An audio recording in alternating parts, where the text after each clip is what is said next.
32 kilometres under the sea, 70 kilometres off the northeast coast of Japan. It began at 2:45 in the afternoon on the 11th of March 2011. A 9 magnitude earthquake, the most powerful to have ever hit the country, the 5th most powerful quake in the world since records began. These images surely set to be some of the most memorable, haunting pictures we will ever see. It was to be the cause of a massive tsunami, which triggered massive waves, travelling up to 10 kilometres inland. Everything in the path of those waves was destroyed. Homes, businesses and lives, all lost to the sea as it totally swamped the land. As the country and the entire world tried to understand the magnitude of what had happened, even the country's emperor made an extremely rare speech. Northern Japan was hit by an unprecedented and massive earthquake of magnitude 9 on Richter's scale. I am touched deeply in my heart as I see the miserable conditions in the affected areas. In the end, the tsunami led to the deaths of nearly 16,000 people. Another 2,000 people remain missing and over 6,000 more were injured. The ongoing problem for Japan, though, comes from the nuclear accidents resulting from the tsunami. The Fukushima nuclear plant, the emergency power generators flooded and they failed. The reactors began to overheat and in the end, 3 of them went into meltdown. I must tell you that the situation of the Fukushima nuclear power plant does not allow optimism. Well, residents within a 20-kilometre radius of the plant were immediately evacuated. The US even advising the people living up to 80 kilometres away from the plant should move out. Over 340,000 people were displaced. Thousands and thousands of lives changed forever. Well, for our series Revisited, France 24 has been back to see what life is like today for those who lost their livelihoods, their homes and even their loved ones. LINTON and Guillaume BRESSION have this report.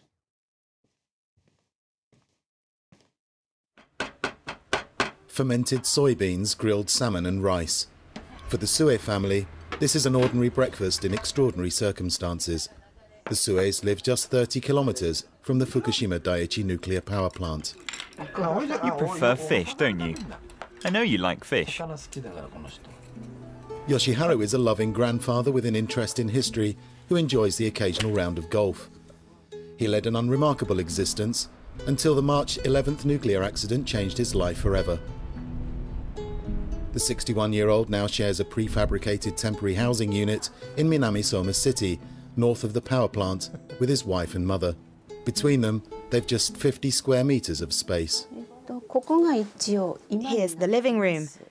We have our meals and spend most of our time here. When our grandson visits, the 3 of us sleep here. I even fell out of bed once. The family is among 160,000 people who had to evacuate towns and villages near Fukushima Daiichi, scene of the world's worst nuclear accident since Chernobyl 25 years earlier. At the beginning, I cried all the time because I didn't know anyone here. But now I feel better because I've made new friends. Every afternoon, we all go for a walk. The refugees often describe their circumstances with the word shoganai, meaning nothing can be done. But that doesn't stop Yoshiharu's mother from feeling homesick. My friends and I always say we'd like to die back in Odaka. We don't want to die here. I don't mean that I don't like living here, but still, I'd rather die in my real home.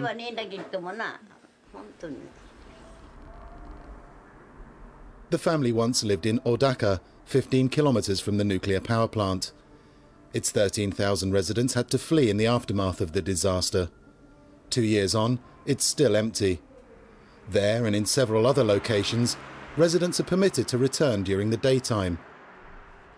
Yoshiharu and his wife agreed to take us inside the evacuation zone. There used to be a fence marking the edge of the 20-kilometre cordon around the plant. There was no way we could get past. The police were guarding it 24 hours a day.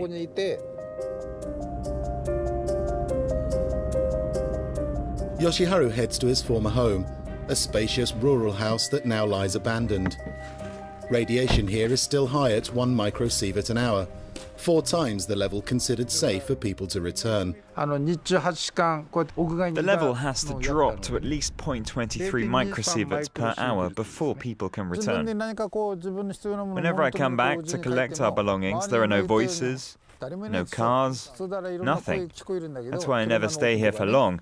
I do what I need to do and go back to the prefab. Yoshiharu and his wife occasionally return to their old home.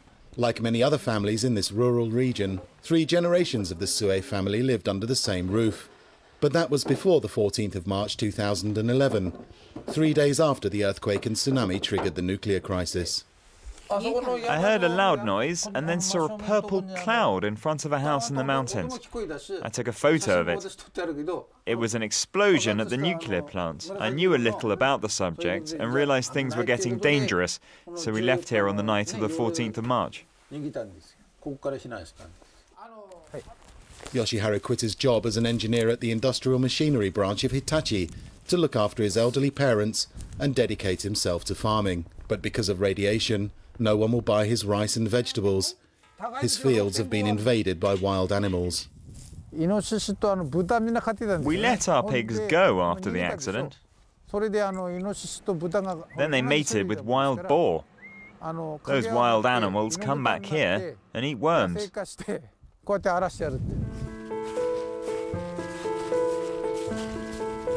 There's a cemetery close to the family's old house. In Odaka, a town with a samurai tradition, long-established families show great respect for their ancestors.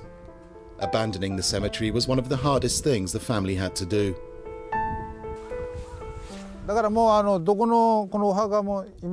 Today the tombstones are upright again. They fell over during the earthquake. You can still see the cracks. Japanese people really care about their ancestors, so the first thing we did when the town was partially reopened was tidy up the tombstones.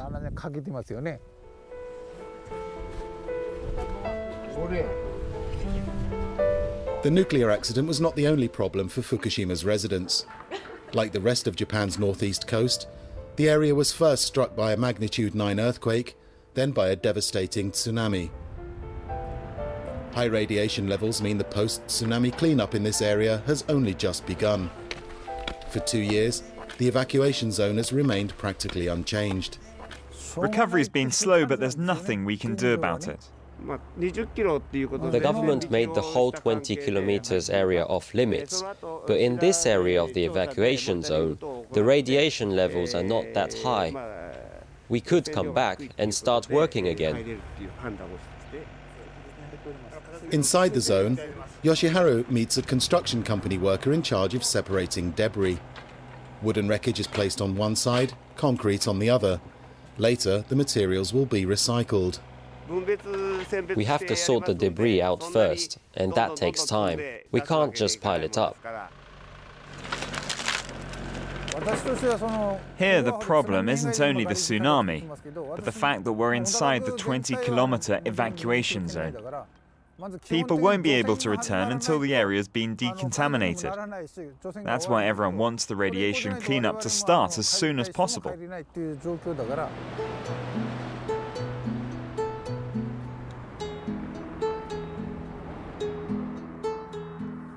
To decontaminate and rebuild Odaka.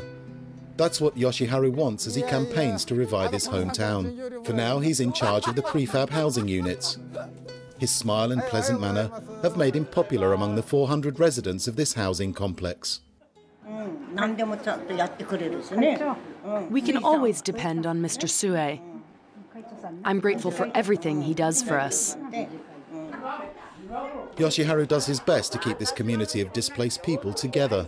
With the help of volunteer and other organisations, he organises activities to help the residents stave off boredom and stay optimistic. Today, they're taking part in a massage workshop in the housing unit's common room. I've been looking forward to this massage and I'm very happy with the results. I've never done this kind of thing before. I'm very grateful. Take a look at your face. But I'm all wrinkly. No, you're not. The massage has opened your eyes wider. Yoshiki Konno, a tsunami survivor and nuclear refugee, helps organize these communal activities. Before, people just said hello to each other, but there was no real communication, because they had come from different places. But thanks to this association, people have got to know each other, and there's a real sense of community here.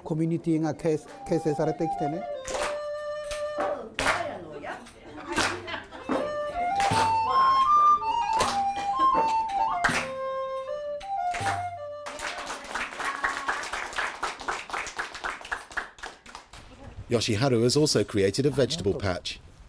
In rural areas like this, owning an allotment is more than a mere hobby. It's part of the fabric of the local community. There are lots of farmers here and they need to touch the soil. Before the earthquake, they tended their fields and grew vegetables. Most of them are elderly, so having plots like these keeps them happy. There's no problem with radiation here. These vegetables were checked last year.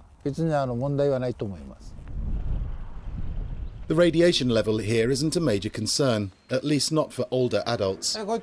Even though radiation levels are lower than inside the no-go zone around the nuclear plant, almost all of the younger people have left. To see their children and grandchildren, the Sues have to drive 20 kilometers north.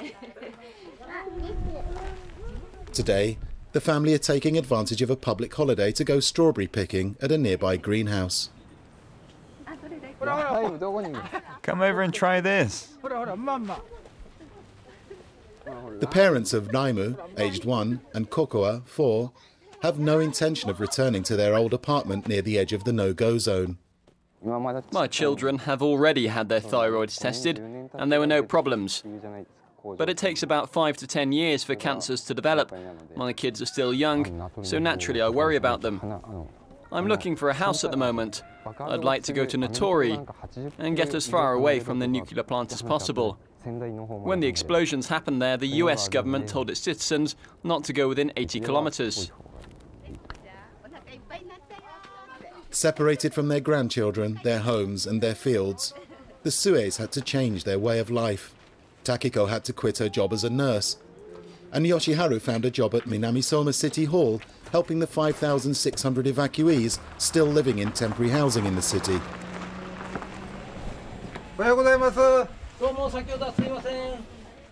Does it leak when you turn on the tap?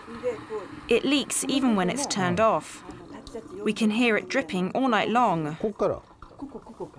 I don't think there are more problems here than you'd find in an ordinary home, but there are so many temporary housing units that we have a lot of work to do. On top of his salary, Yoshiharu lives on compensation of €800 a month, paid to each evacuee by Tokyo Electric Power, the company that runs the Fukushima Daiichi plant. We did nothing wrong, yet we have to live in this tiny place. I can't go home or work in my field because of the accident. And now they tell us that we have to live in this tiny place. They could pay me millions of yen and it still wouldn't take the pain away. It wouldn't make the slightest difference. The earthquake and tsunami took thousands of lives. The nuclear accident has put the lives of tens of thousands of Fukushima residents on hold. Yoshiharu dreams of returning to the life he led before the disaster. But only the elderly have voiced a desire to go back to areas near the nuclear plant. Younger people can't see a way back. For them and their children, the future lies elsewhere.